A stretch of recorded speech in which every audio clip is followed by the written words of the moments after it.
sih. Teman harikan malam AAM. Ada.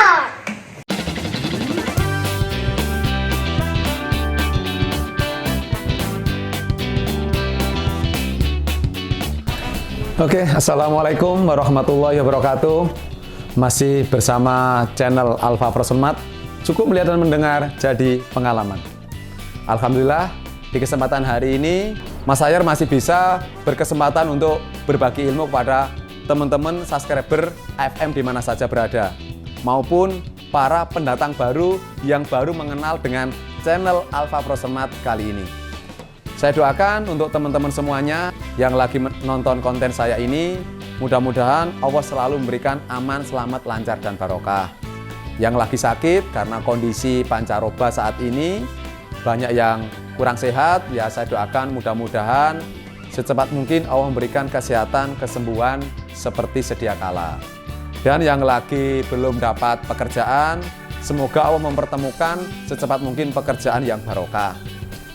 Untuk teman-teman yang masih jomblo, saya doakan mudah-mudahan segera secepat mungkin mendapatkan jodohnya. Amin.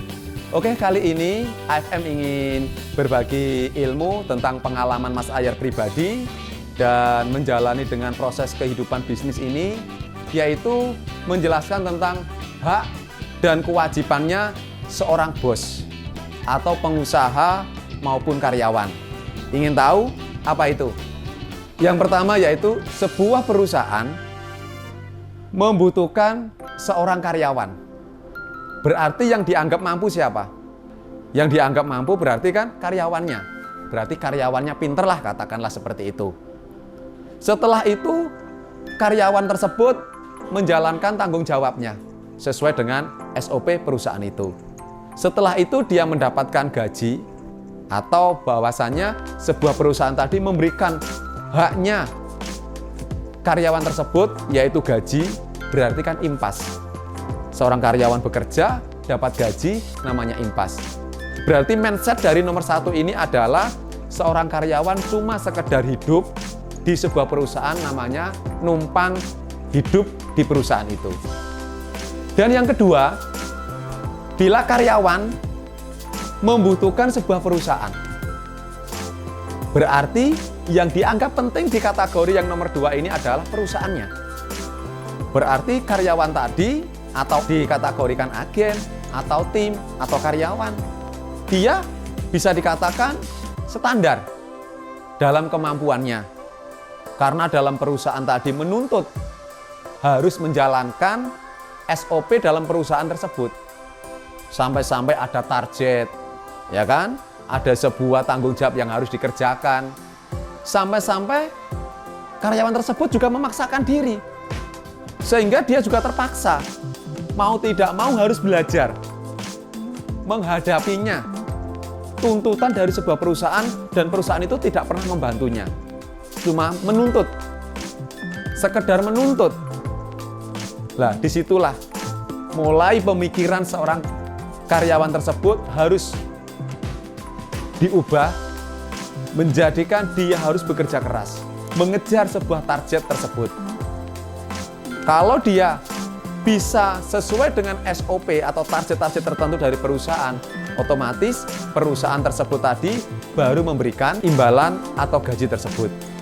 Tapi kalau karyawan tersebut tidak bisa melaksanakan tanggung jawabnya, otomatis dia terpaksa bisa resign atau di-resign. Karena apa? Karena itu sudah menjadi tuntutan. Jadi sebuah perusahaan cuma bisanya menuntut. Gitu. Tidak mau tanpa ada pengarahan, tanpa ada motivasi, agar karyawan tersebut juga ada dukungan. Karena yang kategori nomor 2 ini adalah karyawan yang membutuhkan sebuah pekerjaan atau perusahaan. Berarti mindset yang kedua ini, perusahaan hanya mementingkan bisnisnya semata, tanpa memperdulikan dari karyawan tersebut. Ya kalau memang nggak bisa bekerja, ya terpaksa toh di-resign, terpaksa toh harus resign dari perusahaan saya, karena orientasinya hanya untuk bisnis semata, untuk kepentingan bisnisnya sendiri. Cuma sekedar memanfaatkan usaha bisnisnya.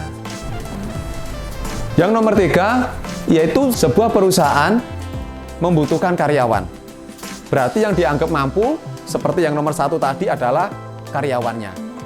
Dan karyawannya juga berusaha dan bisa melaksanakan tanggung jawabnya, target-target dari sebuah perusahaan tersebut. Dan ternyata karyawan tersebut melakukan tanggung jawabnya itu bukan sekedar sesuai dengan SOP-nya.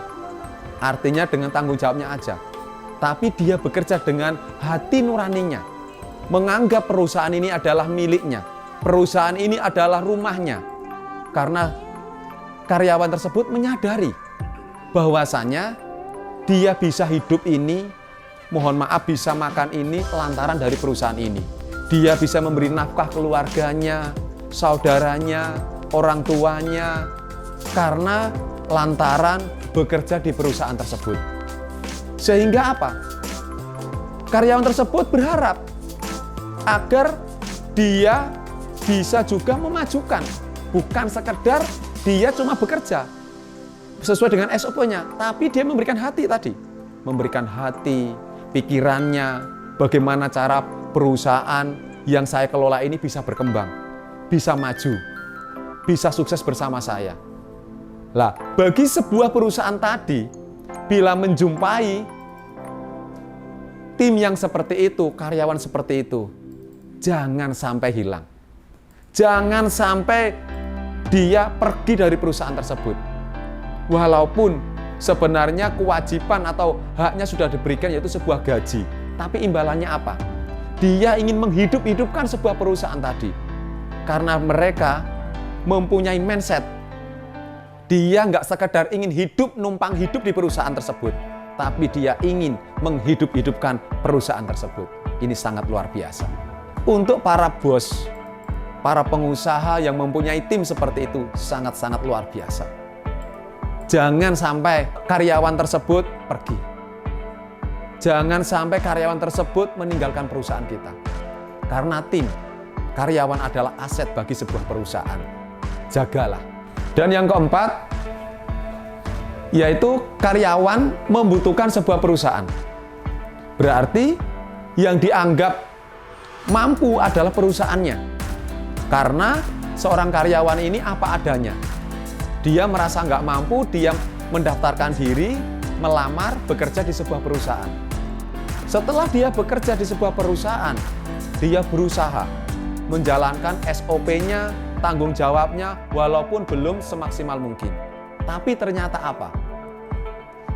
Sebuah perusahaan tadi memberikan bimbingan, motivasi, agar karyawan tersebut bisa belajar, bisa berevaluasi, bisa mengerti dengan tanggung jawabnya. Artinya apa?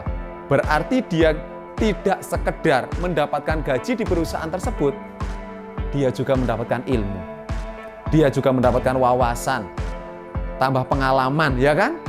Berarti bahasanya apa? Kuliah di perusahaan, atau sekolah, atau training, mendapatkan gaji plus mendapatkan ilmu. Bila karyawan yang menjumpai perusahaan tersebut, jagalah perusahaan tersebut. Majulah bersama perusahaan tersebut. Karena perusahaan tersebut nggak hanya mengharapkan untuk materi semata, tapi dia punya mindset, mengajari, mengarahkan, ingin hidup bersama karyawan tadi, dengan tim tadi. Nah, ini luar biasa. Perlu difahami untuk semuanya, para pengusaha, para bos-bos yang ada di luar sana, maupun para karyawan, supaya bisa memahami hak dan kewajibannya. Yang khususnya di nomor 3 tadi, itu sangat luar biasa. Seperti di AFM, punya moto, Mas Ayar itu nggak butuh orang pintar, tapi butuh orang yang mau diajari, mau diarahkan, mau dinasehati, mau dibimbing. Nah, ini salah satunya adalah memberikan semangat, menggerakkan motivasi kepada setiap karyawan. Karena jujur aja, manusia itu berpikir dengan 2 otak, yaitu otak kiri dan otak kanan.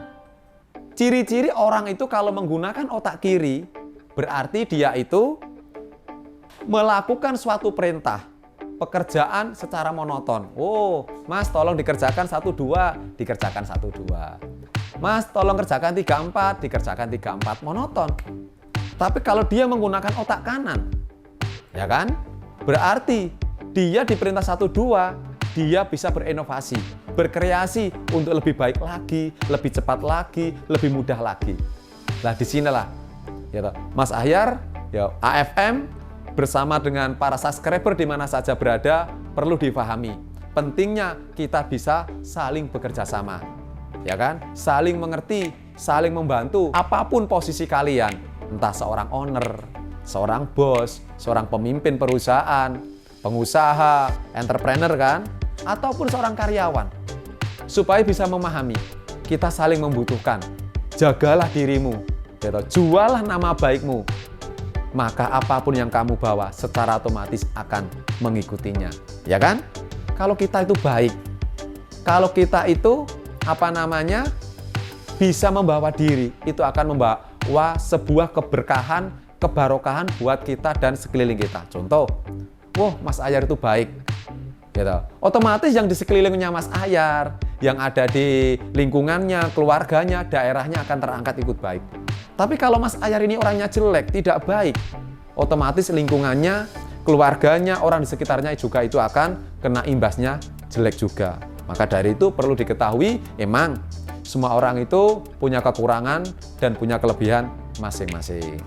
Poin dari yang saya sampaikan kali ini yaitu pentingnya para pengusaha dan para karyawan harus memahami. Saya ulangi lagi, yang pertama, sebuah perusahaan membutuhkan karyawan. Berarti yang dianggap mampu adalah karyawannya. Bila karyawan bekerja, berarti dia dapat gaji, otomatis impas, cuma sekedar bekerja. Yang kedua, bila karyawan membutuhkan perusahaan, berarti karyawannya nggak terlalu pinter, ya kan? Karena dia membutuhkan pekerjaan tadi, belajar dari pekerjaan tadi. Nah, terus sebuah perusahaannya tadi menuntut, mau tidak mau, kamu harus bekerja sesuai tanggung jawab ini, targetnya seperti ini, intinya nggak dibantu. Nah, sehingga karyawan tadi mau tidak mau harus memaksakan diri untuk belajar, untuk mengejar tanggung jawabnya, sehingga dia belajar dengan pengalaman tersebut. Nah, sehingga dia mendapatkan gaji, itu kalau dia bisa tadi kan, impas berarti. Tapi kalau dia nggak mampu, otomatis tersingkirkan atau resign. Yang ketiga adalah sebuah perusahaan membutuhkan seorang karyawan, karyawannya bekerja dengan baik, dia memberikan tenaganya, hatinya, pikirannya untuk kemajuan perusahaan. Maka dari itu, para owner, para pengusaha, tolong dijaga bila punya karyawan tersebut. Ya, dampingi terus, ajalah maju bersama. Dan yang terakhir, yang keempat tadi, bila karyawan membutuhkan sebuah pekerjaan atau perusahaan, terus dia belajar dari situ. Terus dia mendapatkan gaji. Nah, ternyata di luar gaji itu ternyata perusahaannya sangat luar biasa. Mengajari, mendampingi, memberi motivasi, pengarahan, sampai timnya itu bisa. Nah, kalau karyawan tersebut menjumpai perusahaan yang seperti itu, jagalah, lindungilah perusahaan kalian itu, biar kalian bisa maju bersama. Oke, itu aja yang bisa saya sampaikan, sharing di hari ini. Mudah-mudahan bisa bermanfaat untuk semua teman-teman subscriber AFM di mana saja berada. Oke, cukup melihat dan mendengar jadi pengalaman. Ada kurang lebihnya saya mohon maaf yang sebesar-besarnya. Saya cukup sekian. Assalamualaikum warahmatullahi wabarakatuh. AFM, sukses selalu.